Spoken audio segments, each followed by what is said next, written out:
지난 시간에 본문을 읽기만 하고 설교하지 않는 내용이 있었습니다. 14절에 성령님이 우리 기업의 보증이 되신다, 이 말씀이었습니다. 상속 재산, 유산, 이런 뜻인데요. 그래서 우리가 최태원 노소영 부부의 이혼 재산 분할 소송이 흥미진진하지만 우리는 남의 재산 분할에 신경 끄고 우리가 하나님께 받을 우리 유산, 우리 기업에나 신경 쓰자라고 했죠. 여러분 어떻습니까? 여러분이 하나님께 드리는 감사나 찬송 속에 이 기업, 유산에 대한 감사가 있습니까? 여러분의 믿음과 기대와 소망 속에 이 기업, 유산 상속에 대한 기대가 있습니까? 만약에 없다면 여러분 그것은 여러분의 신앙이 겸손하거나 순수한 것이 아니라 무지하거나 아니면 교만하거나 하나님을 불신하는 것입니다. 모두 다 안타까운 것이죠. 오늘 그것을 좀 더 분명하게 알게 되기를 바랍니다. 여러분 오늘 설교를 위해서 질문 하나 하겠습니다. 여러분 어렸을 때 꿈은 뭐였습니까? 그리고 그 꿈을 위해서 계획이 있었습니까? 그 꿈 잘 이루어졌습니까? 어떻습니까? 저는 어렸을 때 위인전기를 읽다가 과학자가 되고 싶다는 생각을 한 적이 있습니다. 아마 최초의 꿈이었던 것 같습니다. 그런가 하면 제가 가장 잘할 수 있는 일은 군인이라는 생각을 한 적도 있습니다. 또 청소년 때는요, 기자가 멋있어 보이더라고요. 또 언젠가 교회에서 공학 공부 시간에 우리 장로교 언더우드 선교사님이 연희전문학교를 세웠다라는 것을 배웠습니다. 그런데 또 제가 좋아하는 윤동주 시인이 연희전문을 나왔다고 해서 막연히 연세대학교에 가고 싶다, 그런 생각도 했습니다. 이것도 일종의 꿈이라고 할 수 있죠. 그런데 여러분, 저는 삼형제 중에 장남으로 태어났는데 거기에 아쉬움이 좀 있습니다. 물론 맞이에 장단점이 있고 또 동생들은 형이 부러울 때도 많았겠지만 저는 저를 이끌어줄 형이나 누나가 없는 것이 많이 아쉬웠습니다. 저는 삼형제 중에 장남인데요, 제 가장 친한 친구는 삼형제 중에 막내였습니다. 위로 형이 둘이나 있었습니다. 그래서 이 친구는 어렸을 때부터요, 아는 것이 많고요, 그리고 가진 것도 많았습니다. 형들이 있으니까요. 그런데 저는 모든 것을 제가 스스로 알아야 했습니다. 그래서 항상 더디었습니다. 지금 꿈 이야기를 하다가 여기까지 왔는데요, 여러분 저는 꿈을 위해서 어떻게 해야 되는가 막연했습니다. 잘 몰랐습니다. 공부는 착하고 모범생이었기 때문에 못하지 않았는데 고등학교에 가서는 그 이상의 노력이 필요하다는 것을 뒤늦게 알았습니다. 여러분 저는 제 부모님들께 원망이 단 1도 없습니다. 감사하죠. 두 분이 저희 삼형제를 최선의 사랑과 정성으로 키워주셨습니다. 그래서 동생들도 부모님 원망하는 말을 들어본 적이 없습니다. 그런데 한 가지 아쉬운 게 있다면요, 그러니까 원망이 아니라 작은 아쉬움입니다. 부모님들이 저를 사랑해 주시고 믿어 주셨는데 이끌어주지는 못하셨습니다. 이게 제 책임이지만은 그런 아쉬움이 있습니다. 또 제가 시골에서 태어난 것도 꿈을 이루어가는데 아쉬움입니다. 시골과 도시는요 정말 다르더라고요. 율촌과 순천이 다르고요, 순천과 광주가 다르고요, 광주와 서울이 다르더라고요. 생활 수준이 다르고요, 주변 환경이 다르고 성취 동기가 다르더라고요. 그래서 여러분 저는 제가 부모가 돼가지고 아이들을 키우면서 제 아이들에게 제가 겪었던 그 아쉬움이나 부족함이 없게 하려고 최선을 다했습니다. 이것이 모든 부모의 마음이죠. 아이들이 자기 꿈을 이루어갈 수 있도록 뒷바라지를 하는데 특히 아내가 많이 애를 썼습니다. 그래서 지금은 이제 큰딸은 직장 다니고 있고 아들은 내년까지 하면 공부는 끝날 것 같습니다. 아직 결혼도 시켜야 되고 부모의 역할이 조금은 남아있지만은 자기들 몫이 더 크겠죠. 그런데 여러분 이렇게 다 키웠는데 아쉬움이 있습니다. 좀 더 잘 이끌어줄 수 있지 않았을까? 그리고 아이들의 인생이 앞으로 어떻게 될지 잘 모르겠습니다. 저희는 나름대로 최선을 다했는데 장담할 수가 없습니다. 그런데 여러분 지금 제가 제 이야기를 했지만 다들 비슷하지 않습니까? 여러분의 꿈, 준비, 계획, 지원, 성취 비슷하지 않습니까? 부족함, 아쉬움, 그리고 좌절이 여러분 있지 않았습니까? 거기에다가 그래서 자녀들에게는 그런 아쉬움과 부족함이 없게 하려고 살아온 인생도 비슷하시죠. 그런데 결과적으로 그래도 아쉬움이 있다는 거, 잘 모르겠다는 것도 비슷할 것입니다. 그런데 여러분, 이제 잘 들으십시오. 하나님의 말씀입니다. 지금까지 우리 인생이 내 꿈을 위해서 내 힘으로만 살아온 것은 아닙니다. 또 부모님과 주변 사람들만 나를 이끌어주고 밀어주고 도와준 것이 아닙니다. 그리고 내 인생이 내가 평가하고 사람들이 평가하는 그것이 전부가 아닙니다. 여러분, 결론부터 말씀드리면요, 내 인생 속에는 내 꿈 이전에 하나님의 꿈이 있었고요, 하나님의 계획이 있었고 하나님의 역사와 성취가 있었습니다. 에베소서 1장 11절입니다. 모든 일을 그의 뜻의 결정대로 일하시는 이의 계획을 따라 우리가 예정을 입어 그 안에서 기업이 되었으니 그랬습니다. 여러분, 이 말씀에서 우리가 예정을 입어, 이 우리는 정확하게 우리 모두입니다. 여러분, 맞습니다. 모든 일을 그의 뜻대로 결정하시는 이, 여러분, 하나님이시죠. 하나님께서는 그 뜻하신 모든 것을 이루시는 분이라는 것입니다. 여러분, 그렇습니다. 하나님의 뜻에는요, 오류가 없고요, 하나님의 뜻은 막히지 않습니다. 그런 하나님의 뜻과 계획을 따라서 우리가 예정을 입어 하나님의 기업이 되었다고 하십니다. 여러분, 조금 전에 우리는 우리 꿈에 대해서 살펴보았습니다. 그런데 지금 이 말씀은 우리를 향한 하나님의 꿈이 있었고 계획이 있었고 역사가 있었다고 하십니다. 그리고 그 결과 우리가 하나님의 기업이 되었다라고 말씀하십니다. 여러분, 이것이 하나님의 뜻이었고요, 하나님의 꿈이었고 하나님의 예정이었고 계획이었고 그리고 하나님의 성취라는 말씀입니다. 그렇다면 여러분, 우리가 하나님의 기업이 되었다, 이 말씀은 무슨 뜻일까요? 하나님의 기업이 되었다. 5절에 보면요, 오늘 11절과 비슷한 말씀이 있습니다. 지금 11절에서 보면요, 그 안에서 우리가 그의 기업이 되었다라고 했는데 5절에서는요, 자기의 아들들이 되게 하셨다라고 했습니다. 비슷하죠? 예, 기업과 아들 같은 것입니다. 아들은 신분과 자격, 관계에 대한 말씀이고, 기업은 그 아들에게 허락된 유업과 소유에 대한 말씀입니다. 여러분, 그렇습니다. 우리는 그리스도 안에서 하나님의 아들들이 되었고요, 그리고 하나님의 기업이 되었습니다. 하나님의 재산, 소유, 유업, 이름을 상속하게 되었습니다. 여러분, 제가 설교를 시작하면서 우리 꿈에 대해서 이야기를 했고, 그 꿈에 대한 계획, 준비, 지원, 성취에 대해서 이야기를 했습니다. 그리고 우리 인생은 내 꿈을 위해서 내 힘으로만 살아온 것 아니라고 했죠. 또 부모님과 주변 사람들만 이끌어주고 밀어주고 도와주는 것이 아니라고 했습니다. 그리고 내 인생이 내가 평가하고 사람들이 평가하는 그것이 전부가 아니라고 했습니다. 하나님의 꿈이 있고 하나님의 계획이 있고 하나님께서 역사하시고 성취하신다고 했습니다. 바로 이 말씀입니다. 모든 일을 그의 뜻의 결정대로 일하시는 이의 계획을 따라 우리가 예정을 입어 그 안에서 기업이 되었다. 바로 이 말씀입니다. 내 꿈이 어떻게 되었나? 나는 뭐가 되었나? 예, 여러분, 나는 하나님의 계획을 따라서 하나님의 기업이 되었습니다.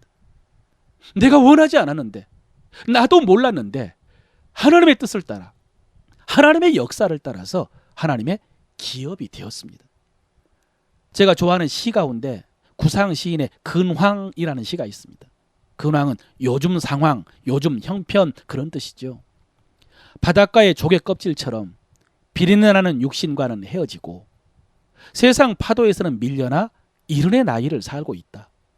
나를 이제껏 살아남게 한 것은 나의 성명의 강하고 장함에서가 아니라 그 허약에서다. 모가나무가 된 까닭을 모르듯이 나 역시 왜 시인이 되었는지를 스스로도 모른다. 한마디로 이제까지의 나의 생애는 천사의 날개를 달고 칠주의 연못을 휘저어온 모험과 착오의 연속. 나의 심신의 발자취는 모가 옹두리처럼 사연투성이다. 예서 앞길이 보이지 않기론 지나온 길이나 매양이지만 오직 보이지 않는 손이 이끌고 있음을 나는 믿는다. 이런 시입니다. 여러분, 이 시에서 시인은 모가나무가 된 까닭을 모르듯이 자신이 왜 시인이 되었는지 스스로 모른다고 했습니다. 70의 나이에도 여전히 앞길이 보이지 않는다고 했습니다. 그런데 그래도 보이지 않는 손이 이끌고 있음을 나는 믿는다라고 합니다. 시인은 시적으로 보이지 않는 손이라고 했지만 우리는 그 손이 하나님의 손이라는 것을 잘 알고 있습니다. 여러분, 그렇습니다.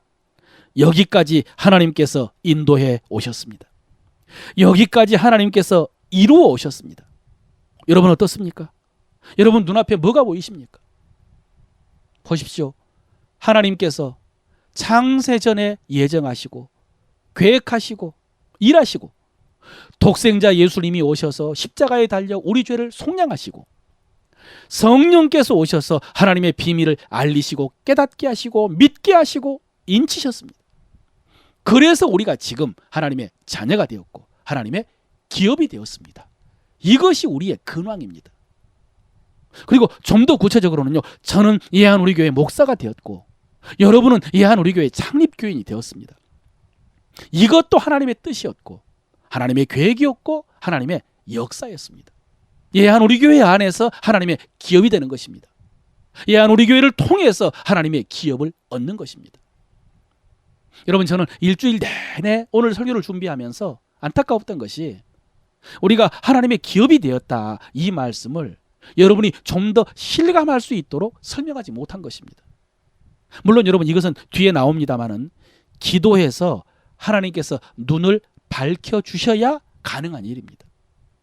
그래도 최선을 다해서 한번 설명해 본다면, 여러분 오늘 설교 내내 생각해 보았던 우리의 꿈, 또 사람들의 꿈은 결국요, 우리가 무엇이 되고 싶은 거죠. 또 무엇을 이루고 싶은 것입니다. 그래서 무엇을 얻고 싶은 것입니다. 명예, 지위, 물질, 그래서 만족과 행복, 그런 것들이죠. 그래서 여러분, 우리 아이들 돌잔치 할 때 돌잡이라고 하죠. 실, 연필, 마이크, 돈, 판사봉, 요즘에는 청진기 놓고 우리 아이가 무엇을 잡을까 궁금해합니다. 또 요즘은요, 대학 배지 달고 다니는 학생들은 없지만 대신 과잠이라고 해서 학과 잠바나 학교 잠바를 입고 다니는데 등 뒤에 스카이 대학 마크가 새겨져 있거나 요즘은 스카이보다는 의과대학 이렇게 새겨진 잠바를 입고 있으면 부럽죠. 또 요즘 아무리 대기업이 인기가 떨어졌다고 해도 강남과 판교 같은 곳에서 대기업 사원증 목에 걸고 출근하는 사람 보면 부럽습니다.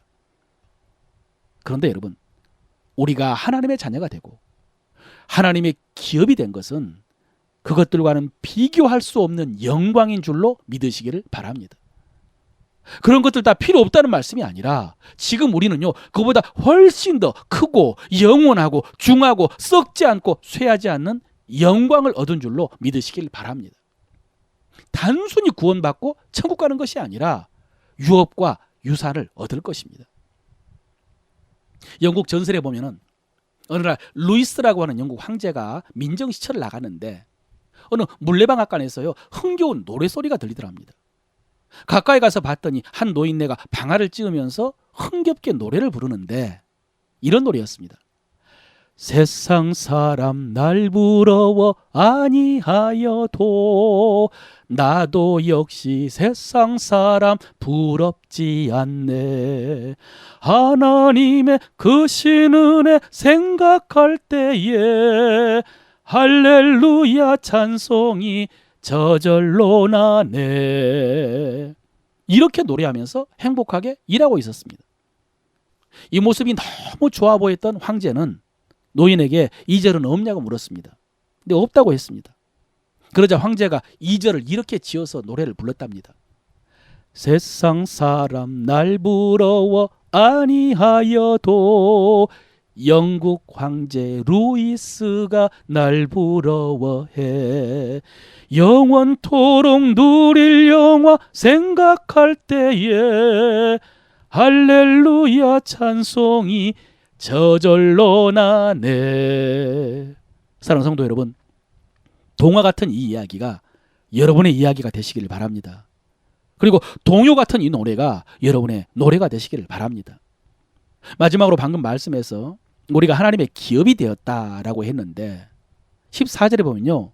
이는 우리 기업의 보증이 되사라고 하십니다. 우리 기업의 보증이다.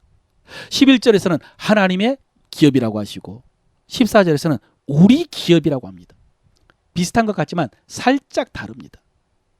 우리가 하나님의 기업이 되었다라는 의미는 우리가 하나님의 자녀가 되었고 하나님의 백성이 되었고 하나님 나라 소속이 되었다는 의미고요.